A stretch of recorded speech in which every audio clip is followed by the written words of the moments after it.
Hello everyone, so hi, this is Saurabh Raina. इस video में बात करूंगा स्ट्रक्चर ऑफ एटम की। इस चैप्टर के मैं इंपॉर्टेंट क्वेश्चंस कराऊंगा और जितने भी सारे क्वेश्चंस मैं कराऊंगा that will be from the revise syllabus of the CBSE और मैं ट्राई करूंगा जितने भी सारे टॉपिक हैं वो कवर हो जाए। सबसे पहले हम बात करेंगे very short answer type question. इसमें दिया हुआ है question number 1, what is the number of proton and neutron is present in this atom. ठीक है, हमें x दिया हुआ है, x के साथ दिया हुआ है नीचे 92 और ऊपर दिया 235। अब याद रखना, जब नीचे वाला जो नंबर होता है इसे बोलते हैं हम नंबर ऑफ प्रोटॉन, इसे हम z से रिप्रेजेंट करते हैं और नंबर ऑफ प्रोटॉन कितने हैं यहाँ पे 92। और ऊपर जो नंबर होता है इसे हम बोलते हैं मास नंबर, इसे a से रिप्रेजेंट करते हैं और मास नंबर होता है number of proton plus neutron. तो टोटल आ गया हमारा 235। नंबर ऑफ प्रोटॉन पूछें तो नंबर ऑफ प्रोटॉन डायरेक्टली हम बता सकते हैं which is 92। Number of neutron कितने हो जाएंगे, so mass number which is a minus number of proton which is z, हमें मिल जाएंगे number of neutron which is 235 minus 92, हमारा आंसर आ जाएगा 143। ठीक है, नेक्स्ट क्वेश्चन दिया हुआ है, how are velocity, frequency and wavelength of the light radiation related. ठीक है, तो याद रखना वेलोसिटी, वेवलेंथ और फ्रीक्वेंसी का जो रिलेशनशिप है वो क्या होता है, velocity is equal to frequency into wavelength. Velocity को हम v से रिप्रेजेंट करते हैं, फ्रीक्वेंसी को हम न्यू से रिप्रेजेंट करते हैं एंड वेवलेंथ को हम रिप्रेजेंट करते हैं बाय लैम्डा। नेक्स्ट हम बात करें क्वेश्चन नंबर 3 की। क्वेश्चन नंबर 3 है, give the de Broglie expression for wavelength. हम डी ब्रॉगली इक्वेशन की बात करेंगे फॉर वेवलेंथ। डी ब्रॉगली ने बोला एवरी पार्टिकल इन मोशन, कोई भी पार्टिकल जो मोशन में है उसके पास क्या है, it is associated with wavelength, उसकी एक वेवलेंथ है एंड अदर वेव कैरेक्टरिस्टिक। तो वो एक वेव नेचर शो करता है हर एक पार्टिकल जो मोशन में होता है। और उसने उसका इक्वेशन दिया lambda equal to h by P. Lambda होता है हमारा वेवलेंथ, h होता है हमारा प्लैंक्स कांस्टेंट एंड p क्या होता है हमारा मोमेंटम। इसे हम ऐसे भी लिख सकते हैं h divided by m into v। m होता है mass of the particle, v is the velocity of the particle. अब याद रखना ये जो फॉर्मूला है इसमें अगर आपने कोई बड़ा ऑब्जेक्ट लिया तो क्या होता है, उसका मास काफी ज्यादा बड़ा होता है। मैक्रोस्कोपिक ऑब्जेक्ट है जो नेचर में प्रेजेंट है उसका मास ज्यादा होगा तो वेवलेंथ ऑलमोस्ट क्या हो जाती है, नेग्लिजिबल होती है। तो ये जो फॉर्मूला है मोस्टली यूज किया जाता है microscopic particle like electrons. Electrons का मास काफी ज्यादा स्मॉल होता है, एज ए रिजल्ट उसकी जो वेवलेंथ है आप मेजर कर सकते हो। तो this is de Broglie expression. Fourth हमारा क्वेश्चन है, what is photon and what is expression of energy of photon. ठीक है, फोटोन क्या होता है, जो भी इलेक्ट्रोमैग्नेटिक रेडिएशन है जैसे लाइट है, they are emitting in the form of small packet of energy. Light में से क्या आती है, एनर्जी आती है, तो उसे हम कंसीडर करते हैं कि उसमें जो एनर्जी है वो छोटे छोटे पैकेट्स में प्रेजेंट है। उसी एनर्जी को बोलते हैं हम फोटोन और हर एक फोटोन की एनर्जी होती है E is equal to H nu. H तो होता है हमारा प्लैंक्स कांस्टेंट 6.626 10 पर माइनस 34 जूल्स सेकेंड। ठीक है, और न्यू क्या होता है हमारा, न्यू होता है हमारे फ्रीक्वेंसी। फ्रीक्वेंसी का हमारा क्या होता है, यूनिट होता है न्यू। ठीक है, तो जिसकी फ्रीक्वेंसी ज्यादा होगी उस पार्टिकल की और उस फोटोन की एनर्जी ज्यादा होगी। नेक्स्ट हम बात करें क्वेश्चन नंबर 5 की। क्वेश्चन नंबर 5 है, out of 4s and 3d orbital which will have the higher energy and why. कभी भी आपको दो ऑर्बिटल दिए हुए हैं और एनर्जी का कंपैरिजन किया हुआ है तो हम क्या लिखते हैं, हमारे पास 4s and 3d है, n की वैल्यू क्या हो जाएगी, जो इसकी शेल की वैल्यू है, यहाँ पे 4 दिया हुआ तो 4 हो जाएगा, 3d में हो जाएगा 3। और l क्या होता है, इसके सब शेल की वैल्यू क्या होगी, तो याद रखना s का वैल्यू होता है 0, l का होता है 1, d का 2 एंड f का 3। तो l का वैल्यू कितना है यहाँ पे, क्योंकि s है तो s 0 होता है, d होता है 2, हम n प्लस l ऐड कर लेंगे तो हमारा आ जाएगा 4s का 4 प्लस 0 4 आ जाएगा और यहाँ पे आ जाएगा 3 प्लस 2 5। अब याद रखना जिसका वैल्यू ज्यादा होता है n प्लस l का वैल्यू जिसका ज्यादा होगा उसी ऑर्बिटल का क्या होता है, ज्यादा एनर्जी होता है। सो 3d का अगर आप देखोगे n प्लस l की वैल्यू 5 है, so 3d has higher energy as it has higher value of n plus l।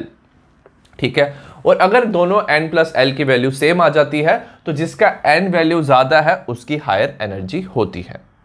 Next हम बात करें क्वेश्चन नंबर 6 की, differentiate between the term ground state and the excited state. Excited state और ground state में क्या difference होता है, ground state क्या होती है, it means the least energy state, जिस स्टेट में सबसे कम एनर्जी होती है, और the most stable energy state.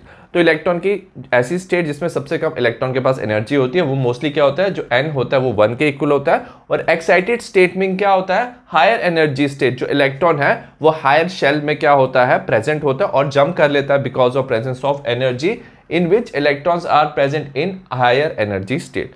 तो याद रखना ग्राउंड स्टेट में क्या होता है, लीस्ट एनर्जी, और जब उसकी एनर्जी ज्यादा हो जाती है so it will go to higher shell, उसे ही हम बोलते हैं हायर एनर्जी स्टेट। नेक्स्ट हम बात करें क्वेश्चन नंबर 7 की। क्वेश्चन नंबर 7 है what will be the wavelength of a ball of mass 0.1 kg moving with velocity of 10 metre per second. ठीक है, हमें मास दिया 0.1 kg of the ball, velocity दिया 10 मीटर पर सेकेंड, हमें wavelength पूछा हुआ है, तो हम डी ब्रोगली वेव की इक्वेशन यूज करेंगे, डी ब्रोगली वेवलेंथ फाइंड करेंगे। तो lambda is equal to h by mv। h होता है हमारा Planck's constant which is 6.626 10⁻34, mass हमें दिया 0.1, वेलोसिटी है 10। अब 0.1 इंटू 10 हमारा 1 हो जाता है, तो हमारा वेवलेंथ कितना आ जाएगा 6.626 10⁻34 मीटर्स। नेक्स्ट हमें क्वेश्चन दिया हुआ है question number 8, what physical meaning is attributed to the square of the absolute value of wave function which is psi square. Wave function क्या होता है, जब हम श्रोडिंगर इक्वेशन सॉल्व करते हैं तो हमें वेव फंक्शन मिलता है, और वेव फंक्शन हमें इलेक्ट्रॉन के बारे में बताता है। ठीक है, तो उसे हम साई से भी रिप्रेजेंट करते हैं, और अगर आपने साई का स्क्वायर कर दिया तो साई स्क्वायर जो होता है वो शो करता है हमें प्रोबेबिलिटी ऑफ फाइंडिंग इलेक्ट्रॉन। ठीक है, तो प्रोबेबिलिटी ऑफ फाइंडिंग इलेक्ट्रॉन हमें बताता है Sai square at any point with coordinate x y z। तो हमें कोई भी 3 डायमेंशन जगह पे ये हमें बताता है कि where probability of finding electron is maximum. Next हम बात करें क्वेश्चन नंबर 9 की। क्वेश्चन नंबर 9 है calculate the total number of angular node and radial node present in 3p orbital. याद रखना सबसे पहले हमें 3p ऑर्बिटल में आपको पता होना चाहिए n होता है 3 के, और जो l होता है क्योंकि p है तो l होता है 1 के इक्वल। हमें फाइंड करने हैं एंगुलर एंड रेडियल नोड्स। सबसे पहले नोड एक ऐसा रीजन होता है जहां पे प्रोबेबिलिटी ऑफ फाइंडिंग इलेक्ट्रॉन क्या होता है, 0 होता है। ठीक है, और नोड 2 पार्ट में डिवाइड है, एक होता है एंगुलर नोड और एक होता है रेडियल नोड। एंगुलर नोड क्या होता है, एक प्लेनर रीजन होता है जहां पे प्रोबेबिलिटी ऑफ फाइंडिंग इलेक्ट्रॉन 0 है, और रेडियल नोड क्या होता है, एक ऐसा स्फेरिकल रीजन होता है जहां पे इलेक्ट्रॉन प्रेजेंट नहीं होता। ठीक है, इसको हम डायरेक्टली हमारे पास यहाँ पे फॉर्मूला है, तो number of angular node L के इक्वल होता है, L होता है हमारा सबशेल, तो यहाँ पे L 1 के इक्वल है, तो नंबर ऑफ एंगुलर नोड 1 के इक्वल हो गया, और नंबर ऑफ रेडियल नोड का फॉर्मूला है n माइनस L माइनस 1। ठीक है, तो n हो गया हमारा 3, L हो गया 1 माइनस 1, तो 3 माइनस 1 माइनस 1 होता है हमारा 1, तो नंबर ऑफ रेडियल नोड 1 हो जाएगा, और टोटल नोड हमारा 1 + 2 2 हो जाएगा। नेक्स्ट हम बात करें क्वेश्चन नंबर 10 की। What is the maximum number of emission line when the excited electron of a hydrogen atom in n6 drops to a ground state। Suppose एक एक्साइटेड इलेक्ट्रॉन है वो चला गया है n6 में, शेल 6 में चला गया, अब वो वापस ग्राउंड स्टेट में आ रहा है। ग्राउंड स्टेट मतलब कि वो वापस आ रहा है n = 1 पे। ठीक है, दैट इज ग्राउंड स्टेट। तो कितना maximum number of emission line, emission line मतलब वो कितनी तरह की वेवलेंथ रिलीज कर सकता है। ठीक है, तो maximum number of emission line हमारा होता है, डायरेक्ट फॉर्मूला है n ब्रैकेट में n-1, इससे मल्टीप्लाई करेंगे डिवाइड बाय 2, तो n वैल्यू हमें ऑलरेडी दिया हुआ है 6, तो इंटू 6 - 1, तो ये हो जाएगा हमारा 6 × 5 विच इज 30 डिवाइड बाय 2, तो हमारी number of maximum number of line जो मीट हो सकती है दैट इज 15। नेक्स्ट हम बात करेंगे short answer type question. Question number 11 का फर्स्ट पार्ट है the energy associated with the first orbit in the hydrogen atom is -2.18 10⁻⁻18 joules per atom. What is the energy associated with the fifth orbit. तो आपको पता होना चाहिए energy का हमें joules में दिया, तो जूल्स में इसका फॉर्मूला होता है -2.18 10⁻⁻18 Z² Z होता है हमारा एटॉमिक नंबर, n होता है हमारा शेल।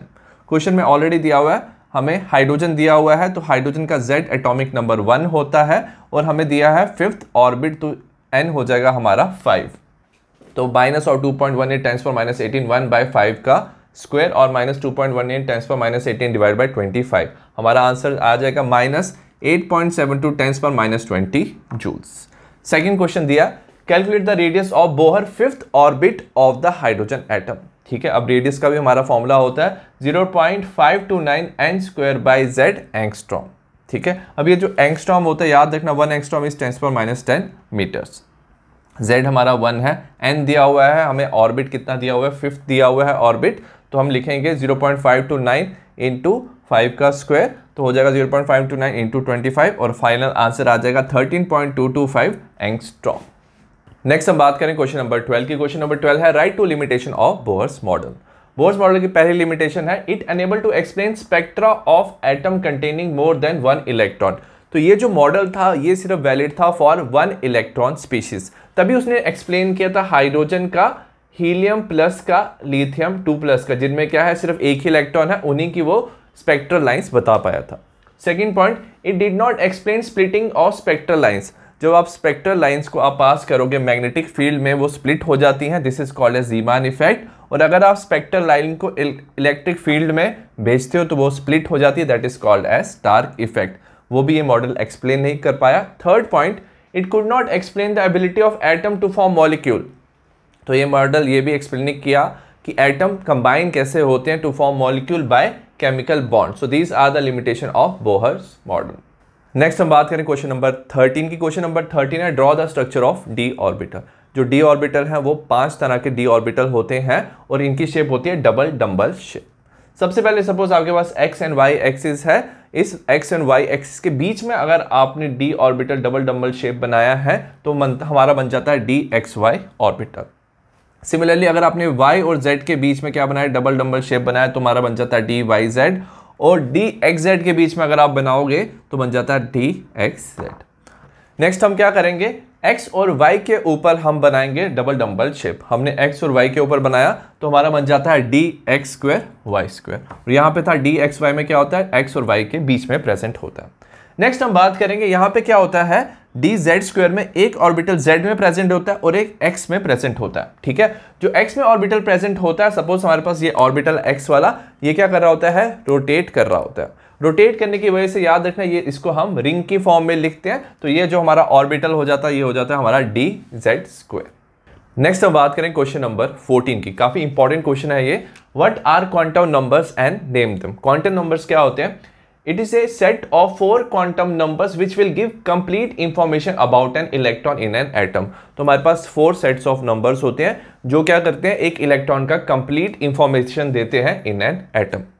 सबसे पहला हमारा क्वांटम नंबर है प्रिंसिपल क्वांटम नंबर, इसे हम n से लिखते हैं। ठीक है, इसे n से रिप्रेजेंट करते हैं और ये हमें बताता है शेल के बारे में। ठीक है, और ये हमें इलेक्ट्रॉन की एनर्जी और डिस्टेंस फ्रॉम द न्यूक्लियस बताता है। ठीक है, on the basis of principal quantum number हमारे n हो सकता है 1 2 3 4 एक्स्ट्रा। ठीक है, 1 का मतलब होता है k शेल, 2 का होता है l, 3m and 4 is n। ठीक है, so on the basis of energy and distance हमने इलेक्ट्रॉन को डिवाइड किया हुआ है शेल्स में और n का नंबर होगा 1 2 3 4। नेक्स्ट हम बात करेंगे सेकंड क्वांटम नंबर है, that is called as azimuthal quantum number. इसमें हमने क्या किया, जो शेल्स है उसको फर्दर डिवाइड किया हुआ है सब शेल्स में, इसे हम L से रिप्रेजेंट करते हैं। सब शेल्स हमारी कौन कौन सी है, याद रखना, जब L 0 होता है तो वो सब शेल होती है S, L जब 1 होता है तो वो सब शेल होता है P, L 2 होता है सब शेल को D बोलते हैं, और जब L 3 होता है तो उसे सब शेल बोलते हैं F। ठीक है, अब याद रखना ये जो सब शेल है इनके अपने ऑर्बिटल्स होते हैं और ये जो एजीमुथल क्वांटम नंबर है वो उसकी शेप भी बताता है ऑर्बिटल्स की। S के अंदर जो शेप आती है that is spherical shape, P की जो ऑर्बिटल्स की शेप होती है दैट इज डम्बल शेप, और D का होता है डबल डम्बल, और F का हमें नहीं पढ़ना है। ठीक है, तो याद रखना, तो ये हमें बताता है shape of the orbital and orbital angular momentum. अब इसे हम कैलकुलेट कैसे करेंगे, तो याद रखना हम यूज करेंगे formula L is equal to 0 to n-1। अगर हमारा n 1 है, मतलब K हमारे क्या है, शेल है, तो इसके अंदर सब शेल क्या होगा, 0 टू n-1, n 1 हो जाएगा तो L बिकम इक्वल टू 0। तो n जब 1 है तो इसके अंदर सिर्फ एक ही सब शेल है विच इज S। ठीक है, सिमिलरली अगर हम बात करेंगे सेकंड की, जब सेकंड है हमारा 0 टू n-1 क्या हो जाएगा, 0 टू 2-1 1, तो 0n1। तो जब शेल 2 है तो हमारी सब शेल आ जाएगी 0n1 which is SnP। Similarly जब 3 है तो हमारा आ जाएगा SPD, और जब 4 है तो हमारा आ जाएगा 0 1 2 3 विच इज SPDF। ठीक है, तो हमने शेल को फर्दर डिवाइड किया सब शेल में on the basis of azimuthal quantum number. अब हमने क्या किया, ये जो सब शेल है ये फर्दर डिवाइड हो जाते हैं ऑर्बिटल्स में, वो हमें बताता है मैग्नेटिक क्वांटम नंबर। ये ऑर्बिटल्स के बारे में बताता है और ये बताता है ओरिएंटेशन ऑफ ऑर्बिटल, जो ऑर्बिटल्स है वो स्पेस में कैसे अरेंज्ड है।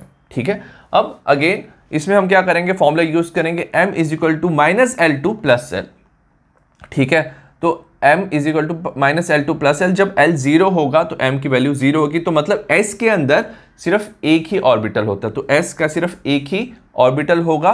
जब हमारा L हो जाएगा 1 तो -L2 प्लस L, तो -1 2 प्लस 1 कितना हो जाएगा, -1, बीच में 0 आ जाएगा, 0 प्लस 1, तो P के कितने ऑर्बिटल्स हो जाएंगे, P के 3 ऑर्बिटल्स हो जाएंगे। ठीक है, अब L जब 2 के इक्वल हो जाएगा तो हमारा M आएगा -2 -1 0 1 2, तो हमारे D के 5 ऑर्बिटल्स आ जाएंगे। जब L 3 होगा तो m की वैल्यू आ जाएगी -3 -2 -1 0 1 2 3, तो ये आ जाएंगे हमारे 7 ऑर्बिटल्स। तो याद रखना शेल को हमने सब शेल में डिवाइड किया, फर्स्ट का एक सब शेल होगा 0, इसका होगा 0 1 sp, इसका spd spdf, और सब शेल्स को हमने फर्दर डिवाइड किया किसमें, ऑर्बिटल्स में, इसका एक होगा ऑर्बिटल, इसके 3, इसके 5 और इसके 7 ऑर्बिटल्स होंगे। और लास्ट में हमने इलेक्ट्रॉन्स की लोकेशन बतानी है एग्जैक्ट, तो बताएगा इलेक्ट्रॉन स्पिन क्वांटम नंबर, हमने इसमें इलेक्ट्रॉन को डिवाइड किया on the basis off spin. तो हर एक ऑर्बिटल में क्या होगा, हर एक ऑर्बिटल में 2 इलेक्ट्रॉन होंगे और उनकी जो स्पिन होगी वो रिवर्स डायरेक्शन में होगी, एक क्लॉकवाइज होगा तो एक एंटी क्लॉकवाइज होगा, तो हम इसे नंबर देते हैं +½ एंड -½ ठीक है। तो हर एक ऑर्बिटल्स में कोई भी ऑर्बिटल अगर 0 है तो इसमें +½ -½ -1 में 0 +½ -½ तो हर एक ऑर्बिटल में 2 इलेक्ट्रॉन प्रेजेंट होंगे। तो अगर s की बात करें, इसमें एक ही ऑर्बिटल्स हैं तो इसमें 2 इलेक्ट्रॉन हो सकते हैं मैक्सिमम, p में 3 ऑर्बिटल होते हैं तो मैक्सिमम इसमें 6 इलेक्ट्रॉन्स होंगे, d में हमारे कितने होते हैं 5 ऑर्बिटल्स, मैक्सिमम d में 10 इलेक्ट्रॉन्स हो सकते हैं, और f में हमारे हैं 7 ऑर्बिटल्स, तो f में हमारे मैक्सिमम 14 इलेक्ट्रॉन्स हो सकते हैं। नेक्स्ट अब बात करें क्वेश्चन नंबर 15 की। क्वेश्चन नंबर 15 है एक्सप्लेन हाइजेनबर्ग अनसर्टेनिटी प्रिंसिपल। ये है हमारा प्रिंसिपल में है कि it is impossible to determine simultaneously the exact position and exact momentum of an electron. Suppose आपके पास एक इलेक्ट्रॉन है, आप इसकी पोजीशन फाइंड करना चाहते हो। जो इलेक्ट्रॉन होता है, याद रखना सब एटॉमिक पार्टिकल है और आप इसको देख नहीं सकते हो, तो आप क्या यूज करोगे, यू विल यूज एक फोटोन ऑफ लाइट। जो फोटोन ऑफ लाइट इलेक्ट्रॉन को हिट करेगा तो आप क्या होगा, जो लाइट है वो रिफ्लेक्ट होगी, तो you can see the electron. But क्या होगा, क्योंकि फोटोन ऑफ लाइट का कुछ एनर्जी है वो इलेक्ट्रॉन को हिट किया है, तो पोजीशन तो आपको दिख जाएगी बट उसका मोमेंटम क्या हो जाएगा, चेंज हो जाएगा। सो वही ये प्रिंसिपल कहता है, it is impossible to determine simultaneously exact position. या तो आप एग्जैक्ट पोजीशन देख सकते हो इलेक्ट्रॉन का, या आप एग्जैक्ट मोमेंटम देख सकते हो, दोनों साथ में आप नहीं देख सकते। तो इन्होंने दिया ΔX इंटू ΔP। ΔX है हमारा uncertainty in position, ΔP uncertainty in momentum, ठीक है। तो ये दिया हुआ है greater than equal to h/4π। h हमारा क्या है, प्लैंक्स कांस्टेंट है। आप इसे ऐसे भी लिख सकते हो ΔX इंटू जो मोमेंटम है, आप इसको लिख सकते हो मास, क्योंकि मास को हमेशा कांस्टेंट है, mass ΔV greater than and equal to h/4π, और ΔX into ΔV greater than equal to h/4πm, और ΔV हो जाएगा अनसर्टेनिटी इन वेलोसिटी। अगर आपके पास अनसर्टेनिटी इन पोजीशन, आपको एग्जैक्ट पोजीशन नहीं पता है, this is called as uncertainty in position, कि आपको पोजीशन ज्यादा नहीं पता है, तो अनसर्टेनिटी इन मोमेंटम क्या हो जाएगा, कम हो जाएगा, तो आपको एग्जैक्ट मोमेंटम पता होगा। और अगर अनसर्टेनिटी इन पोजीशन कम है, ठीक है, आपको पता है एग्जैक्ट लोकेशन क्या इलेक्ट्रॉन का, तो अनसर्टेनिटी इन मोमेंटम क्या हो जाएगा, ज्यादा हो जाएगा। तो यही हमारा हाइजेनबर्ग अनसर्टेनिटी प्रिंसिपल। नेक्स्ट हम बात करें क्वेश्चन नंबर 16 की। क्वेश्चन नंबर 16 है explain give reason which of the following set of quantum number are not possible. ठीक है, सबसे पहले देखते हैं, हमें n0 दिया हुआ है, l0 दिया हुआ है, ml0 है, ms +½ है। ठीक है, तो याद रखना जो first set of quantum number है दैट इज नॉट पॉसिबल। ऐसा क्यों, कभी n की वैल्यू जो होती है वो हमेशा 1 से शुरू होती है। सो 1 2 3 4 हो सकता है, इट कैन नॉट बी 0। ठीक है, सो फर्स्ट जो है it is not possible. Second की बात करेंगे, ये 1 हो सकता है, ठीक है, l कैन बी 0, ये भी 0 हो सकता है। तो ये हम बात करें ms ऑर्बिटल 1s ऑर्बिटल की जो पॉसिबल होता है। ठीक है, थर्ड की बात करेंगे, n is equal to 1 but l is equal to 1। ठीक है, अगर हमारा n 1 के इक्वल है तो l की वैल्यू कितना हो सकती है, हमने फॉर्मूला पढ़ा था, l होता है 0 to n-1। ठीक है, तो अगर n 1 के इक्वल है तो l की वैल्यू हमारी 0 ही आ सकती है। So it can be 0 only, 1 value हमारी नहीं आ सकती। तो थर्ड वैल्यू भी क्या है, करेक्ट नहीं है। फोर्थ वैल्यू की बात करेंगे, n2 हो सकता है, l1 हो सकता है, ठीक है, पॉसिबल है। तो हमारा ये हो जाता है 2p orbital which is possible. ठीक है, तो फोर्थ वैल्यू करेक्ट है। फिफ्थ वैल्यू की बात करेंगे, n3 दिया, l भी 3 दिया हुआ है। ठीक है, अगर हमें n3 दिया हुआ है तो अगर हम ये फॉर्मूला यूज करेंगे, ये हो जाएगा 3 - 1 2, तो हमारी वैल्यू हो सकती है 0 1 2। ठीक है, तो हमारी सिर्फ 0 1 2 3 वैल्यू l की आपकी नहीं आ सकती, तो ये जो हो जाएगा fifth option is not possible. Sixth option की बात करेंगे, ये 3 हो सकता है, n3, l हमारा 1 हो सकता है, विच इज पॉसिबल 0 हो सकता है। तो ये है हमारा 3p orbital which is possible. तो हमारा 1 3rd एंड 5th जो वैल्यू थी that is not possible. Next हम बात करें क्वेश्चन नंबर 17 की। क्वेश्चन नंबर 17 है what is aufbau principle and write electronic configuration of phosphorus. Aufbau principle हमें बताता है electrons are filled in the various orbitals. जब आप फिलिंग करोगे इलेक्ट्रॉन्स की ऑर्बिटल्स में, they are filled in increasing order of energy. तो जिस ऑर्बिटल की कम एनर्जी है वो पहले फिल होगा और जिस ऑर्बिटल की ज्यादा एनर्जी है वो उसके बाद फिल होगा। So electrons are filled in various orbital in increasing order of energy.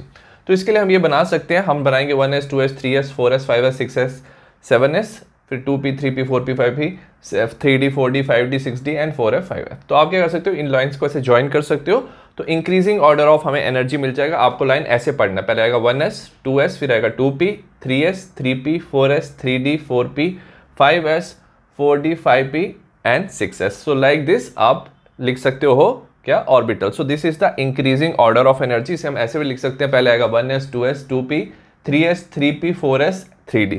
So like this you can right increasing order of energy. Next हमें पूछा what is right the electronic configuration of phosphorus. Phosphorus में 15 electrons होते हैं, ठीक है। सबसे पहले हम बात करेंगे 1s में। s में याद रखना एक ही ऑर्बिटल होता है और एक ऑर्बिटल में सिर्फ 2 इलेक्ट्रॉन्स हो सकते हैं, तो हमारा हो जाता है 1s2। 2s में क्या होता है, अगेन एक ही ऑर्बिटल होता है, इसमें मैक्सिमम इलेक्ट्रॉन 2 जाएंगे तो 2s2 हो जाएगा। अब याद रखना p में 3 ऑर्बिटल होते हैं और मैक्सिमम 6 इलेक्ट्रॉन जा सकते हैं, तो मैक्सिमम 6 इलेक्ट्रॉन लिख लेंगे 2p6, तो 10 इलेक्ट्रॉन्स हमारे फिल हो गए।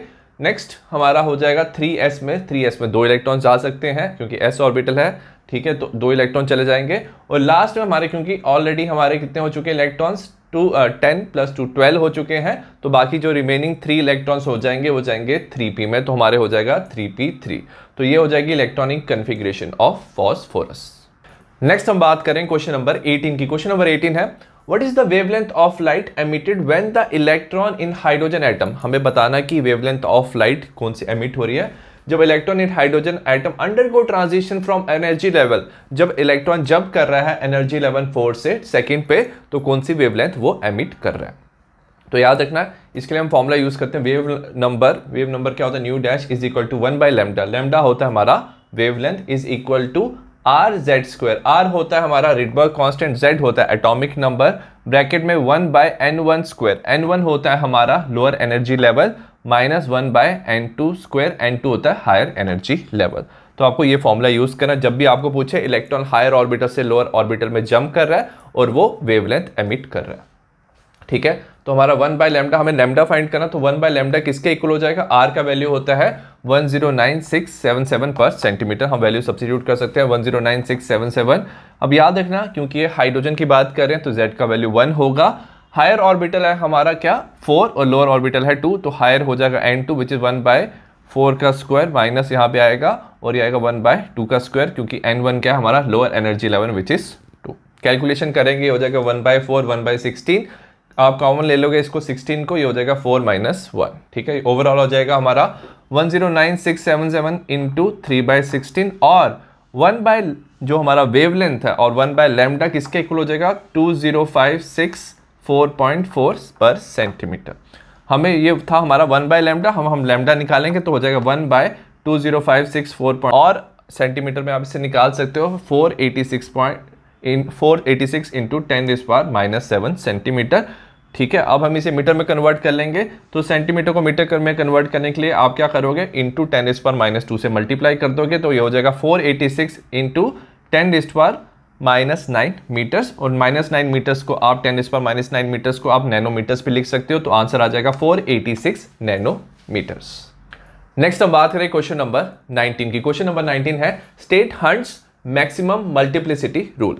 तो ये रूल क्या बताता है, according to this rule pairing of electrons in orbitals belonging to the same subshell. Suppose एक सबशेल में बहुत सारे क्या है ऑर्बिटल्स प्रेजेंट है, तो जो सारे ऑर्बिटल्स हैं उनको हम डीजेनरेट ऑर्बिटल्स भी कहते हैं, क्योंकि एक सबशेल के सारे जो ऑर्बिटल्स होते हैं उनमें सेम एनर्जी होती है, ठीक है। तो pairing of electrons in orbitals belong to same subshell does not take place. तो तब तक पेयरिंग नहीं होगी until each orbital belong to that subshell has 1 electron each. इसे हम एग्जांपल से बताते हैं। सपोज हमारे पास ऑक्सीजन है, इसकी electronic configuration 1s2 2s2 2p4। Oxygen हमारा क्या होता है, इसका एटॉमिक नंबर 8 होता है, ठीक है। इलेक्ट्रॉनिक कॉन्फ़िगरेशन है। अब हम क्या करेंगे, इसको बॉक्स की फॉर्म में लिख सकते हैं ऑर्बिटल। s का एक ही ऑर्बिटल होता है, p के 3 ऑर्बिटल होते हैं। अब हम इसमें क्या करेंगे, इलेक्ट्रॉन की फिलिंग करेंगे, तो पहले s में एक इलेक्ट्रॉन ऊपर डायरेक्शन में होगा, एक होगा क्लॉकवाइज एक एंटी क्लॉकवाइज, तो हम इसको ऐसे लिखेंगे। फिर 2s में भी ऐसे लिखेंगे, हम इलेक्ट्रॉन्स फिल करेंगे। अब याद रखना जब हम p की बात करेंगे p जो है that is same subshell. Same subshell में हमारे पास कितने ऑर्बिटल्स हैं? हमारे पास 3 ऑर्बिटल्स हैं और तीनों ऑर्बिटल्स की एनर्जी क्या होती है? सेम होती है, इसे हम बोलते हैं डीजेनरेट ऑर्बिटल्स। ठीक है, तो जब हम इनकी इलेक्ट्रॉन फिलिंग करेंगे सबसे पहले क्या होगा? सारे ऑर्बिटल्स को एक एक इलेक्ट्रॉन मिलेगा। ठीक है, तो हर एक ऑर्बिटल क्या लेगा? सबसे पहले ईच 1 इलेक्ट्रॉन ईच, तो हर एक ऑर्बिटल एक इलेक्ट्रॉन लेगा। उसके बाद जो एक्स्ट्रा इलेक्ट्रॉन होंगे वो क्या करेंगे? वो पेयरिंग करेंगे। तो 4th इलेक्ट्रॉन फिर से फर्स्ट ऑर्बिटल में जाएगा, फिर वो पेयरिंग करेगा। तो इसे ही हम बोलते हैं हंट्स मैक्सिमम मल्टीप्लिसिटी रूल।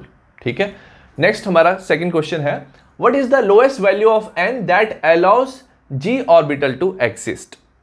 ठीक है, हमें बताना कि अगर g ऑर्बिटल एग्जिस्ट होना चाहिए तो n का लोएस्ट वैल्यू क्या होना चाहिए। तो सबसे पहले हमें पता होना चाहिए L0 हो तो S है, L1p, L2d, L3f, L4 होगा तो g।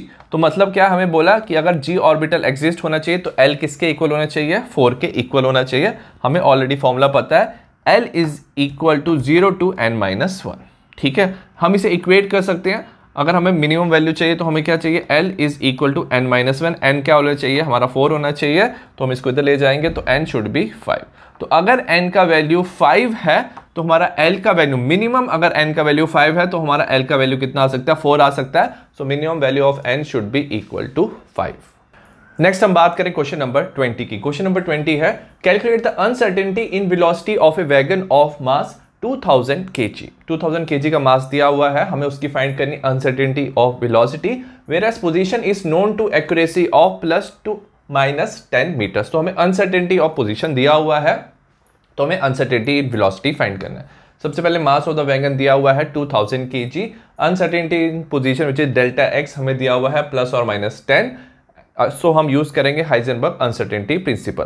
तो delta x into delta P, delta P होता है uncertainty of the momentum is equal to h/4π। h होता है हमारा प्लैंक्स कांस्टेंट जिसकी वैल्यू होती है 6.626 × 10⁻34 जूल सेकेंड। ठीक है, तो हम क्या कर सकते हैं, डेल्टा पी मतलब जो हमारा मोमेंटम है इसको मास डेल्टा वेलोसिटी भी लिख सकते हैं, मास को हम यहाँ शिफ्ट कर लेंगे। तो delta x into delta V is equal to h/4πm। So delta V हो जाएगा h/4πm डेल्टा x के इक्वल। सब्स्टिट्यूट कर लेंगे वैल्यू, h का वैल्यू 6.626 × 10⁻34, ये 4 हो जाएगा। पाई का वैल्यू 3.14, मास दिया हुआ है हमें 2000 और अनसर्टेनिटी ऑफ जो हमारी पोजीशन दिया हुआ है वो 10 दिया हुआ है। हम कैलकुलेट कर लेंगे तो delta V will become equal to 2.636 × 10⁻39 metre per second.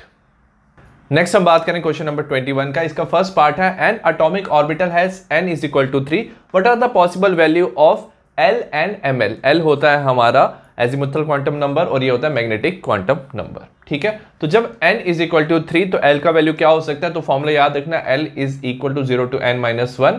तो हमारा क्या हो जाएगा? 0 to n क्या है हमारा 3 है, तो हमारा L का वैल्यू हो जाएगा 0, 1, 2। अब हमें पूछा है ml का वैल्यू, तो ml का वैल्यू कैसे कैलकुलेट होता है? -L2 प्लस है। जब L 0 होगा ml 0 हो जाएगा, L 1 होगा ml होगा -1 0 + 1, और L जब 2 होगा -2 -1 0 1 2। नेक्स्ट क्वेश्चन है, list the quantum number ml and l of electron 3d orbital. हमें 3d ऑर्बिटल दिया हुआ है, तो d जब होता है तो l का वैल्यू क्या हो जाता है? 2 हो जाता है। ठीक है, so when d is given l का वैल्यू 2 हो जाएगा, तो ml का वैल्यू कितना हो जाएगा? जब 2 है तो हम लिख सकते हैं -2 -1 0 1 2।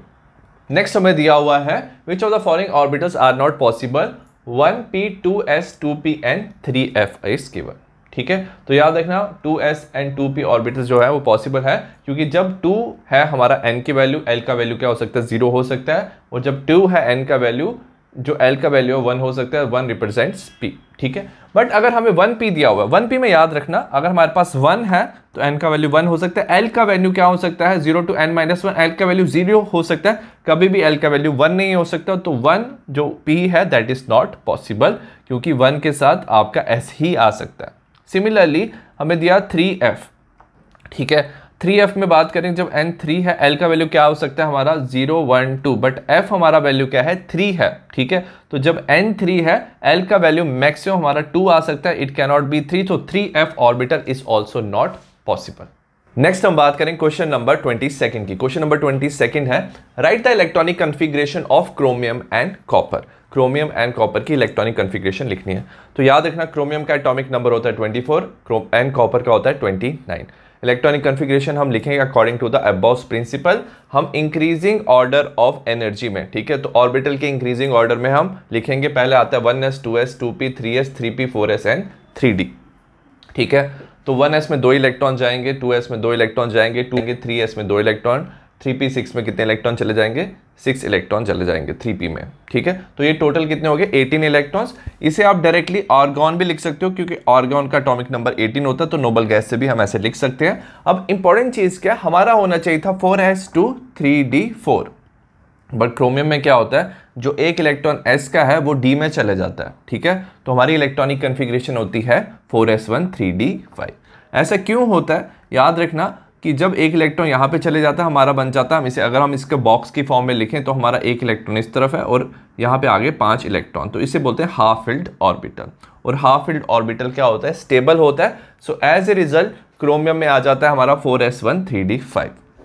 सिमिलरली कॉपर में क्या होता है, इसको भी हम अबव प्रिंसिपल से इसका इलेक्ट्रॉनिक कॉन्फ़िगरेशन लिखेंगे 1s2 2s2 2p6 3s2 3p6। ये आर्गॉन होता है इलेक्ट्रॉनिक कॉन्फ़िगरेशन, डायरेक्टली आप आर्गॉन लिख सकते हो। इसमें भी क्या होता है 4s1 3d10 हो जाता है, हमारा होना चाहिए था 4s2 3d9, बट ये हो जाता है 4s1 3d10।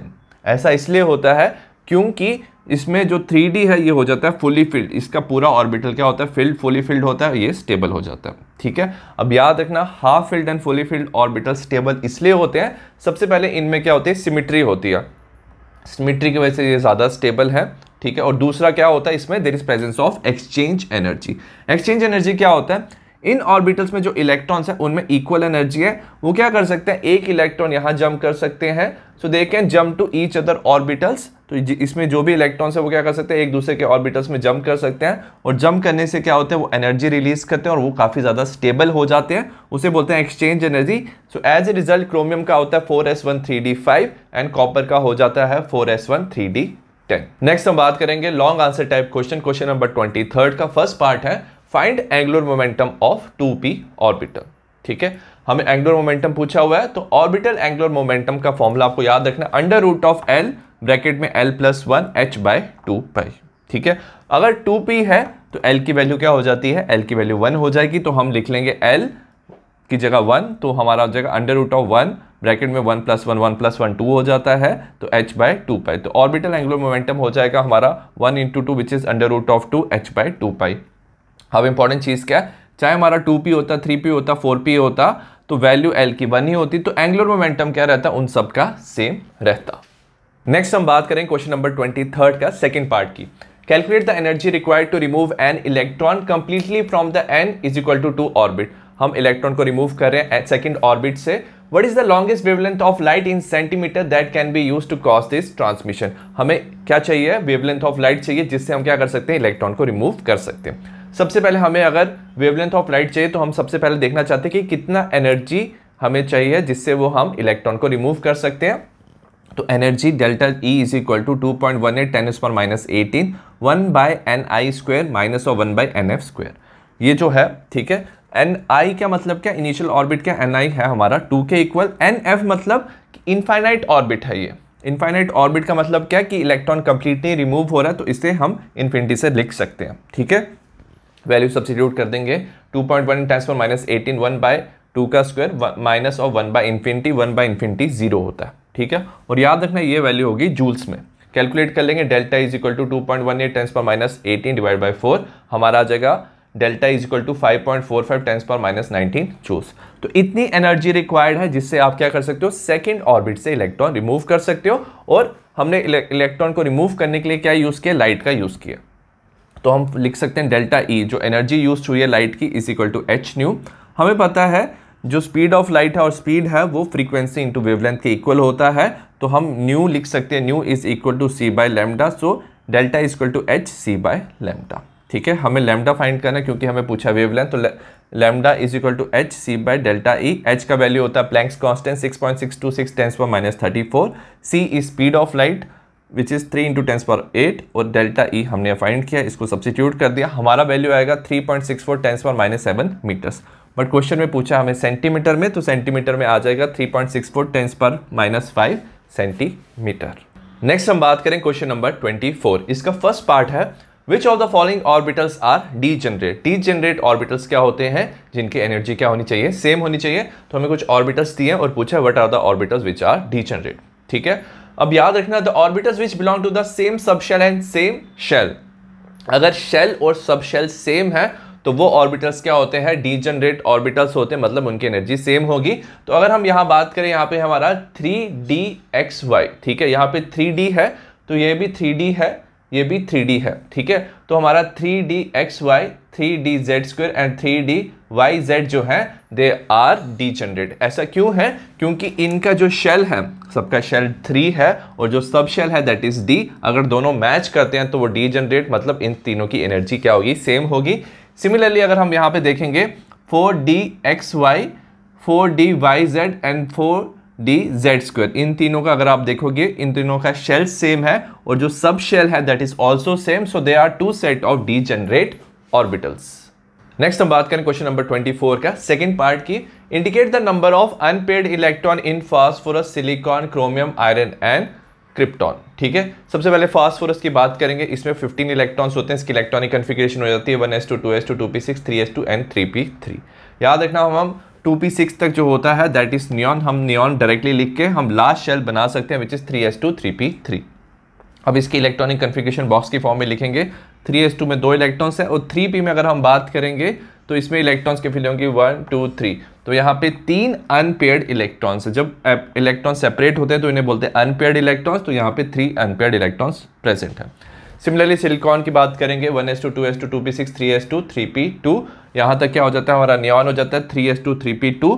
3s में 2 इलेक्ट्रॉन्स है एंड 3p में 2 इलेक्ट्रॉन्स आ जाएंगे, तो दीज 2 इलेक्ट्रॉन्स आर अनपेयर्ड, तो यहाँ पे 2 अनपेयर्ड इलेक्ट्रॉन होंगे। नेक्स्ट हमारा क्रोमियम। क्रोमियम होता है, इसका एटॉमिक नंबर 24 होता है 1s2 2s2 2p6 3s2 3p6 4s1 3d5। याद रखना इसमें क्या होता है, हाफ फिल्ड ऑर्बिटल होता है, d ज़्यादा स्टेबल, तो एक इलेक्ट्रॉन 4s की जगह 3d में चला जाता है और 3p6 तक हमारा होता है argon, so you can write 4s1 3d5। अब 4s में एक इलेक्ट्रॉन है और 3d में 5 इलेक्ट्रॉन्स है, तो ये सारे इलेक्ट्रॉन्स के अनपेयर्ड हैं, तो total unpaired electrons are 6। Next iron की बात करें, आयरन 26 होता है 1s2 2s2 2p6 3s2 3p6 4s2 3d6 और आर्गन आप लिख सकते हैं 4s2 3d6। 4s में तो 2 इलेक्ट्रॉन्स हैं, 3d में कितने होंगे 6 इलेक्ट्रॉन्स। आप फीलिंग कैसे करोगे 1 2 3 4 5 6। ठीक है, तो इसमें 4 अनपेयर्ड इलेक्ट्रॉन्स हो जाएंगे।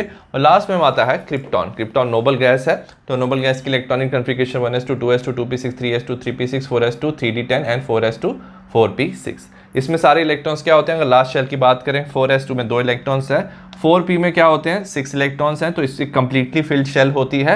एज ए रिजल्ट इसके अनपेयर्ड इलेक्ट्रॉन कितने हो जाएंगे, 0 हो जाएंगे। नेक्स्ट हम बात करें क्वेश्चन नंबर 25 की। इसका फर्स्ट पार्ट है right electronic configuration of Fe2+ and Cr3+। ठीक है, इसकी इलेक्ट्रॉनिक कॉन्फ़िगरेशन लिखनी है। सबसे पहले आयरन होता है, इसका टॉपिक नंबर 26 होता है। इलेक्ट्रॉनिक कॉन्फ़िगरेशन हम लिखेंगे तो आर्गन 4s2 3d6 होता है। ठीक है, अब हमने क्या किया, इसमें से 2 इलेक्ट्रॉन रिमूव कर दिए हैं, तो ये हो जाएगा Fe2+। और याद रखना जब भी आप इलेक्ट्रॉन रिमूव करते हो तो आउटर मोस्ट शेल से होता है, तो आउटर मोस्ट शेल कौन सा होगा, 4s is the outer most, क्योंकि 4 है आउटर मोस्ट शेल होगा, तो इलेक्ट्रॉन सबसे पहले आपने 4s से करना है रिमूव, फिर आप 3d से करोगे। तो आपने 2 इलेक्ट्रॉन रिमूव कर दिए, तो 4s से 2 इलेक्ट्रॉन आप रिमूव कर दोगे, तो आपका बन जाएगा आर्गन 3d6। सिमिलरली क्रोमियम होता है 24 इलेक्ट्रॉनिक कॉन्फ़िगरेशन, इसको लिख सकते हैं आर्गन 4s1 3d5। अब इसमें हमें दिया क्रोमियम 3+, 3 इलेक्ट्रॉन रिमूव करने हैं। सबसे पहले हम करेंगे 4s से, फिर उसके बाद हम करेंगे 3d से। 4s से हम 1 इलेक्ट्रॉन रिमूव करेंगे, फिर 3d से हम 2 इलेक्ट्रॉन रिमूव करेंगे और हमारी इलेक्ट्रॉनिक कॉन्फ़िगरेशन बन जाएगी आर्गन 3d3। नेक्स्ट हमारा क्वेश्चन है how many electrons in an atom में हैव फॉलोइंग क्वांटम नंबर्स। कितने इलेक्ट्रॉन्स के ये फॉलोइंग क्वांटम नंबर्स होंगे। सबसे पहले n = 4, ms = ½ n जो है प्रिंसिपल क्वांटम नंबर होता है और ms रिप्रेजेंट करता है हमारा स्पिन क्वांटम नंबर। तो याद रखना टोटल नंबर ऑफ इलेक्ट्रॉन्स, अगर एक शेल की बात करें क्योंकि n शेल होता है, तो याद रखना जब आप n का स्क्वायर कर लो तो वो आपको ऑर्बिटल्स मिलते हैं। तो नंबर ऑफ ऑर्बिटल्स कितने हो जाएंगे, 16 ऑर्बिटल्स होंगे जब आपका n 4 होगा। ईच ऑर्बिटल में 2 इलेक्ट्रॉन होते हैं, तो इलेक्ट्रॉन्स हो जाएंगे 2n²। ठीक है, तो total number of electrons in an orbital कितने हो जाएंगे, जो 4th ऑर्बिटल है, टोटल नंबर ऑफ इलेक्ट्रॉन्स 2 × 4 का स्क्वायर विच इज 32 इलेक्ट्रॉन्स।